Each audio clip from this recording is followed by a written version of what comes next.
Hi, my name's Sarah Kate Sly. I'm a college student with cerebral palsy. Subscribe and stick around a bit, and welcome to my life.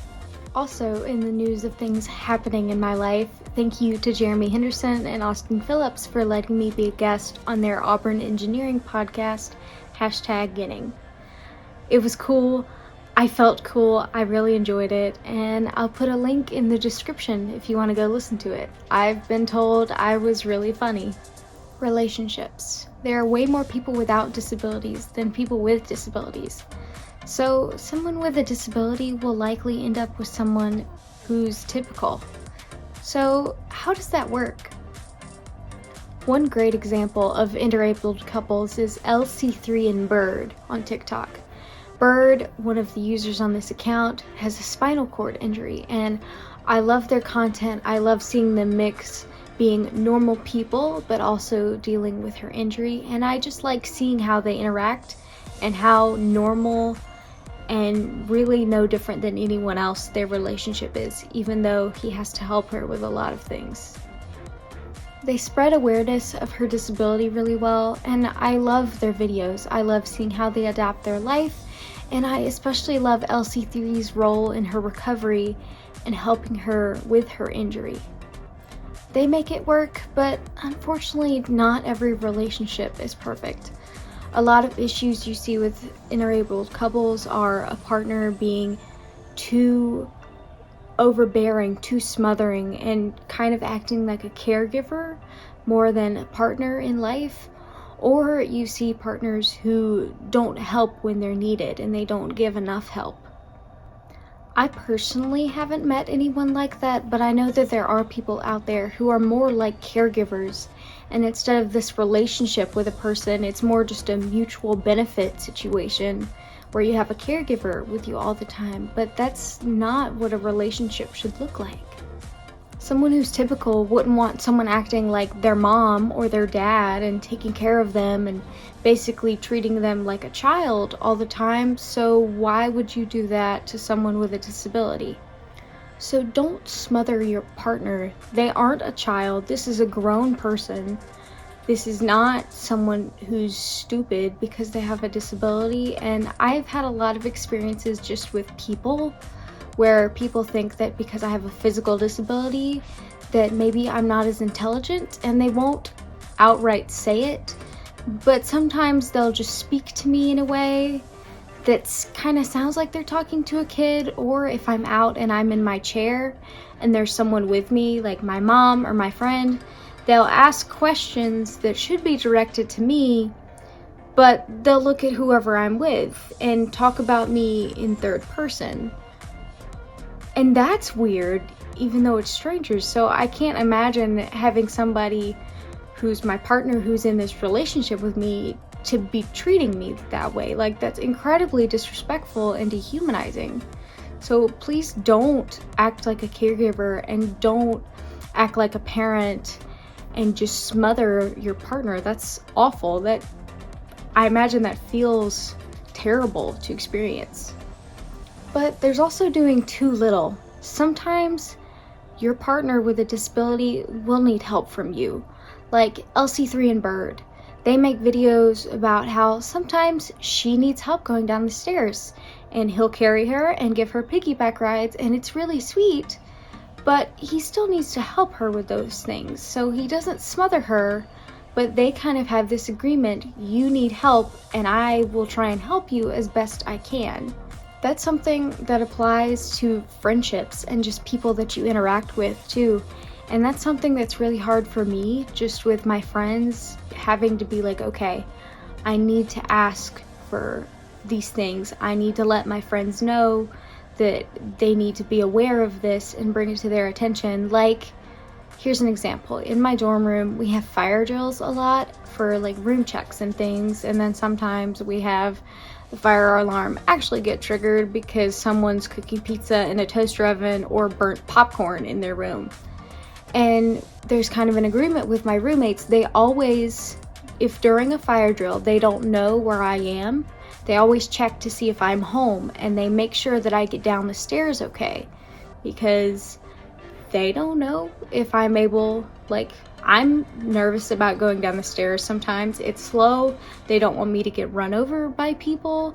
And so they will always check where I am, and they'll stay with me, and they will help me down the stairs. And that's just kind of this routine that we have.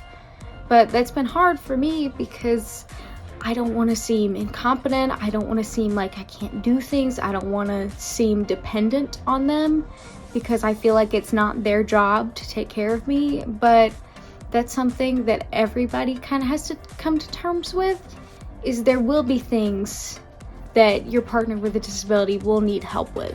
There will be things that they'll tell you, I need help with this, or I just need you to remember this about me, because you don't want to be smothering them and acting like a parent and doing way too much and doing everything for them. But things will not be normal. That is just a fact, and you don't want to be making things for them more difficult than they need to be. You don't want to be getting in the way of things, making things harder, making things painful even. So you also need to be aware of this thing, like it's just there, and you need to think about that and be conscious of it. Anyone who's of dating age who has a disability knows how hard it can be. You have people who are freaked out by everything and so concerned that you're gonna hurt yourself and kind of baby you, but then you also have people that they don't really pay attention to things and you need help and they don't notice because they're not paying attention, and sometimes they just don't know that they need to be paying attention, but it's still difficult. And probably what I think is the hardest is some people that you encounter will take your disability and take this piece of you, this circumstance that you can't control, and they will make that into who you are. You're not Sarah Kate. You're not this girl at Auburn who's in chemical engineering. You are just this girl with a disability or this person with a disability. And that's hard because people will take that, and some people will leave because of that. And I'm sorry if you haven't dated a lot, but I've had people not want to pursue relationships with me as soon as I tell them that I have a disability. And I can't do anything about that. That hurts. That's very, very difficult sometimes. But people just don't want to deal with that. And so that is really bad. Please do not take who a person is and just simplify them to their disability, because that's not who they are. That is a piece of them, and that's something you can learn more about from them, but that's not who they are. That is just a circumstance that they're born with. That's no different than me being born with blue eyes, or me being born with really thick hair that will gray by the time I'm 30. That's just a thing about me. So to everybody who's able-bodied who watches my videos, be kind. And to all my viewers with disabilities, let me let you in on a little secret and share a little bit about what I've learned so far. If it's meant to be, it'll work out. And I firmly believe that, and I take that into really anything that I do, is I do the best that I can do in whatever it is. And if I mess it up, then that's not where I'm supposed to be. That's not the relationship I'm supposed to have. If things don't work out, then things don't work out, and that's just my sign to move on and look for different things, because I firmly believe that if the thing that is supposed to happen in your life is meant to happen, there is no way that it can get messed up, because it is secure and it is meant to happen. And I think that's true of relationships too. I'm gonna be honest, have not had really any great relationships so far in terms of dating. I've had some really great friendships. I've met some of the best people that, like, ever. They're amazing. I love them. I love all my friends in college. Dating has not gone well at all. And that's just a sign to me that I need to be looking somewhere else, that there's something better that is waiting for me. And all of the bad relationships that I've had, I don't talk to them. I don't talk to those guys because they had their chance and I'm moving on. That's not where where I'm supposed to be. That's not who I'm meant to be with, so why would I stick around worrying about this when obviously there's something better somewhere else and I just need to look for that. So that's my advice. I haven't really dated much, but I do think it's pretty good advice, and I think I'm gonna take it and continue to bring that into relationships in the future. So I promise you will find somebody.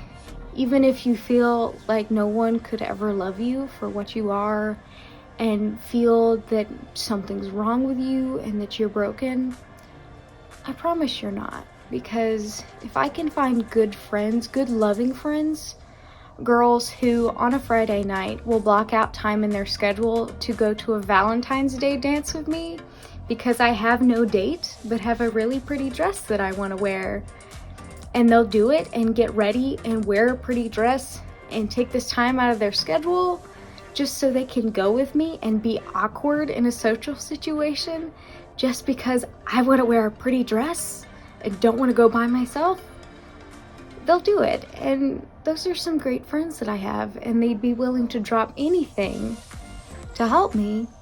And so if I can find friends like that, I should be able to find my future husband that way.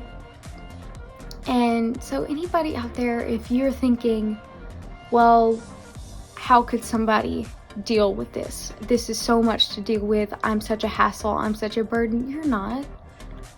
I promise. And I know this because I know that I have good friends. And if I can have good friends, I can have a good spouse. I can have a good husband. And so if you have good friends, you can have a good spouse. And I promise there is somebody out there who, if they care about you and if it's worth it, they won't mind at all. They will be willing to just drop everything and help you with whatever you need, and they won't complain about it. They won't be upset like, oh, this is such a hassle for me to do. They'd be like, no, I want to help you. I want to see you succeed. I want to see you be happy in life. That's how I am with my friends. I want to see them be happy. I want to make sure that they're doing okay. So there's somebody out there. And anybody who doesn't treat you that way, who isn't willing to help you and be there, and also not treat you like a child and treat you well and is respectful, that's the person, and that's what makes it worth it. So if they don't treat you like that, say bye, Felicia, and drop them. Please drop people like that. Do not let those people into your life. But there will be somebody, I promise. You just gotta look in all the right places. So if you're looking and you're finding maybe some people that aren't so great for you, look somewhere else. Okay? That's my advice. This video was made possible by my patrons on Patreon, with a special thanks to Robert DeBoer and the Ginn family. And I will see you guys in 2 weeks, and happy Valentine's Day. Bye!